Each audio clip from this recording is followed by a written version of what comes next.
질문에서 시작됩니다. 자, 천국에서는 누가 크냐?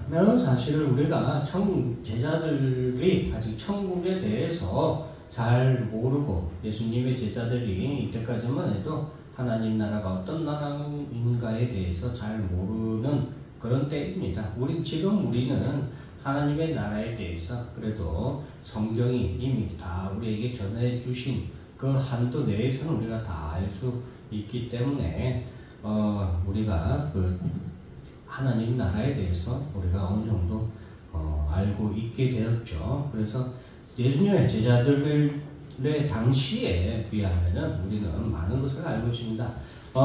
예전에 부흥 강사 하시는 분들이 그렇게 그런 천국에 대한 이해를 하시는 분들이 있더라고요.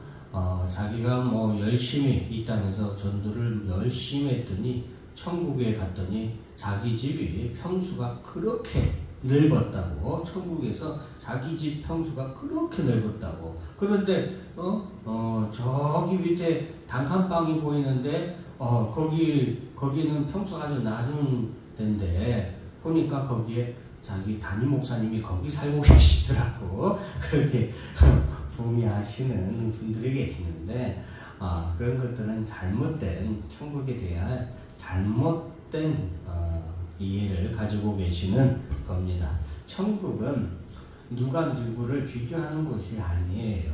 천국은 영화로운 곳이고 부끄러움과 수치가 없는 것이요. 그것은 모두가 다 영광스러운 나라에 임하는 겁니다. 그래서 예수님께서 지금 한 아이를 일으켜서 그래서 제자들의 천국에서는 도대체 누가 크고 누가 더 쉽게 말하면 영화롭게 살 수 있냐 이걸 물어봤는데 예수님께서는 그거에 대해서 결코 말씀하신 게 아니에요. 그죠? 지금 예수님께서는 제자들의 물음이 잘못된 것을 보고서 3절에 말하면 뭐라고 말씀하세요? 어린 아이들과 같이 되지 않으면 결탄코 천국에 들어가지 못하리라 라고 말씀을 하십니다. 그러면서 누구든지 이 어린아이와 같이 자기를 낮추는 사람이 천국에서 큰 자니라. 예수님께서는 지금 어떤 사람이 천국에서 큰 자냐 라고 제자들이 묻는 이 질문에 대해서 어린아이와 같이 자기를 낮추는 사람이 천국에서 큰 사람이다. 이것은 우리가 얼핏 생각하면 있는 문자 그대로만 봤을 때는 예수님이 제자들이 천국에서 어떤 사람이 큰 자냐고 물었을 때 예수님이 천국에서는 어린아이와 같이 자기를 낮추는 사람이 큰 자다라고 말했지 않냐 이렇게 대답할 수 있는데 사실은 제자들이 묻는 물음에 질문하고 예수님이 대답하시는 대답은 사실은 다른 질문과 다른 대답이에요. 그럼 무슨 말이냐? 예수님의 제자들은 지금 천국에 가면은 어떤 사람이 참 이렇게 영화롭게 살 수 있냐? 쉽게 말하면 이 땅의 말로 하면은 성공하고 가위 잡고 이렇게 살 수 있느냐? 이거에 대해서 지금 제자들은 물었거든요. 근데 예수님 말씀하시는 천국에는 자기를 낮춘 사람이 천국에서 큰 자다라고 말씀하시는 것은 천국은 그런 나라가 아니라 서로 섬기며 서로 사랑하는 나라가 천국이다. 이것을 의미하는 거예요. 그래서 말 그대로 어린아이같이 겸손한 사람이 더 천국에서는 더 떵떵거리고 사나보다 이렇게 이해하시면은 성경에 대해서 우리가 잘못 이해하는 거죠. 예수님이 먼저 하신 3절 말씀 우리가 알아야 되겠습니다. 그래서 너희가 돌이켜 어린아이들과 같이 되지 아니하면 결단코 천국에 들어가지 못하리라 라고 말씀하면서 어린아이와 같이 되어야 된다. 그럼 어린아이의 습성은 뭐냐? 어린아이는 겸손한 자들이다. 겸손한 특징이 있죠. 어린아이는 어떤 것에 대해서 겸손한 특징이 있고 어린아이 중에 겸손하지 않은 아이도 있더라고요. 이제 내가 6살짜리하고 5살짜리하고 놀이터에서 싸웠는데 싸운다고 하기도 보다는 이게 무슨 이제 밑에 동생이 이제 형한테 대들었어요. 대드니까 6살짜리 형이 뭐라고 하는지 내가 살다 너 같은 놈 처음 본다고 그렇게 얘기하더라고. 6살짜리가 5살짜리한테. 그래서 뭐 겸손하지 않은 어린이도 있다. 자, 이건 농담으로 여러분들께 한 거고. 자, 어린아이의 두 번째 어린아이의 특징은 바로 믿음이에요. 믿음. 그래서 누구든지 내 이름으로 이런 어린아이 하나를 영접하면 또 나를 영접함이니 누구든지 나를 믿는 이 작은 자 중에 하나를 실족하게 하면 차라리 연자맷돌이 그 목에 달려서 깊은 바다에 빠뜨려지는 것이 나으니라 라고 예수님께서 말씀하셨습니다. 어린아이는 첫째는 겸손, 그리고 두 번째는 어린아이는 말한 그대로 받아들이고 그대로 믿고 하죠. 그래서 그런 어린아이의 그런 마음, 그런 믿음을 우리가 본받아야 된다. 그래야 그런 자가 하나님 나라에 들어갈 수 있다라고 말씀하고 계시고, 또 실족하는 것이 얼마나 큰 죄인가, 큰 뭐라고 할까요? 우리가 실족하게 하는 것에 대해서 경계하지 않는 경우가 참 많은데 예수님께서 하신 이 말씀이 정말 우리에게 경각심을 많이 불러일으킵니다. 그래서 나를 믿는 이 작은 자 중 하나를 실족하게 하면, 이렇게 말씀하시는데 쉽게 말하면 우리가 옆에 있는 성도를 실족하게 하면 이 말이에요. 옆에 있는 성도를 실족하게 하면 연자맷돌을 매달고, 연자맷돌이라는 것은 여러분들 우리 시골에서 이렇게 콩 가는 맷돌 아시죠? 근데 여러분 여기서 말하는 이 연자맷돌은 작은 그런 맷돌이 아니에요. 엄청나게 큰 맷돌이 있어요. 사람이 돌리는 맷돌이 아니라 소나 짐승이 돌리는 큰 맷돌이에요. 그 맷돌을 목에 메고 바다에 뛰어드는 것과 같다라고 그게 낫다라고 말씀하는 거예요. 그만큼 형제를 시험에 빠지게 하는, 형제를 이렇게 좌절하거나 절망하도록 하게 하는 그런 일은 그만큼 큰 잘못이고 큰 죄라는 것을 우리에게 말씀하고 계십니다. 그래서 우리가 신앙생활 하면서 교회 나와서 항상 겸손하고 예의를 갖추고 다른 사람을 배려하고, 또 우리가 어렵고 힘든 사람을 항상 살피고 돕는 것이, 도와야 하는 것이 바로 우리의 형제 자매를 시험에 빠지지 않도록 우리가 항상 살피는 것이다 라는 것을 기억해야 되겠습니다. 그래서 자, 예수님, 제가 성경을 읽을 때에 오늘 본문의 말씀처럼 무서운 말을 예수님이 많이 써놓은 구역을 찾아보기 힘든데, 오늘 본문의 말씀이 바로 그런 구절이죠.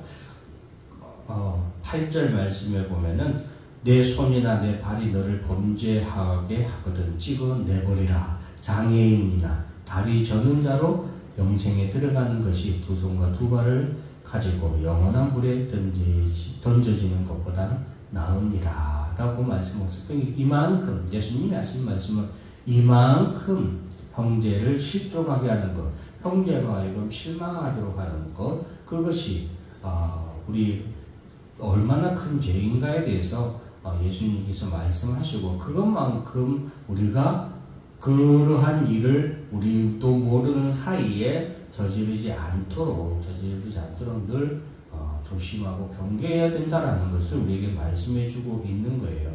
예를 들어서 베드로가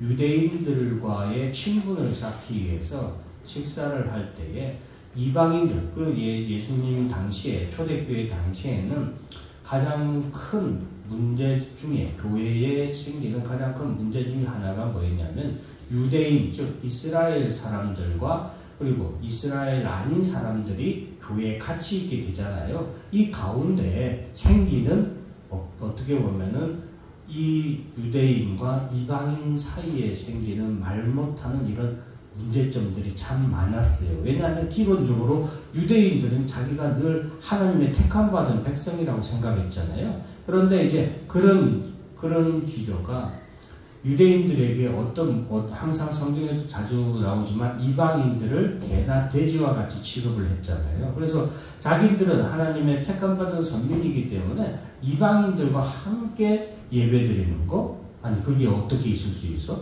예를 들면 성찬식 같은 거, 이방인들과 함께 성찬 예식을 하는 거 있을 수가 없는 일이다, 이렇게 생각하는 유대인들이 많았거든요. 그런 유대인들에게서 어떤 잘 보이려고 한 것은 아니겠지만 베드로가 그런 행동을 했을 때 사도 바울이 그것에 대해서 굉장히 베드로를 책망을 했거든요. 왜냐하면 바로 오늘날도 마찬가지예요. 자기도 모르게 다른 사람들에게 내가 다른 사람들로 하여금 이렇게 실망하고 절망하게끔 하는 행동들을 우리가 교회에서 할 수 있기 때문이에요.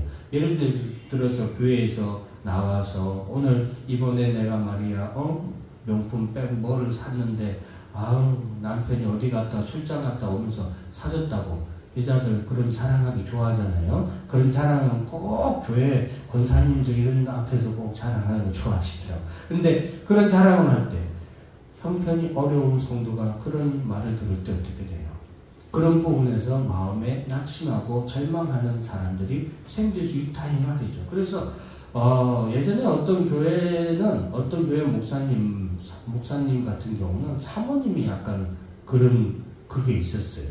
제가는 그래서 그런 교회에서 사모님이 이제 그런 명품 자랑을 했을 때 성도들이 상심하는 마음이 크게 들 거 아니에요. 그래서 그런 것들 우리는 대수롭지 않게 그냥 얘기했던 것인데, 그런 것들이 우리 옆에 있는 다른 성도들에게는 상심 혹은 낙심, 절망 이런 것들을 겪게 하는 것이 굉장히 우리가 주의를 기울여야 된다라고 예수님께서 우리에게 말씀해 주시는 겁니다. 그래서 이만큼 실족하게 하는 일이라면 우리가 눈을 빼고 다리를 이렇게 찍어내버리고 두 손을 찍어내버릴 정도로 우리가 경계하고 조심해야 된다라고 말씀하고 계십니다. 실제로 이렇게 하면 사지 멀쩡한 상태로 교회 다니는 사람은 없어요.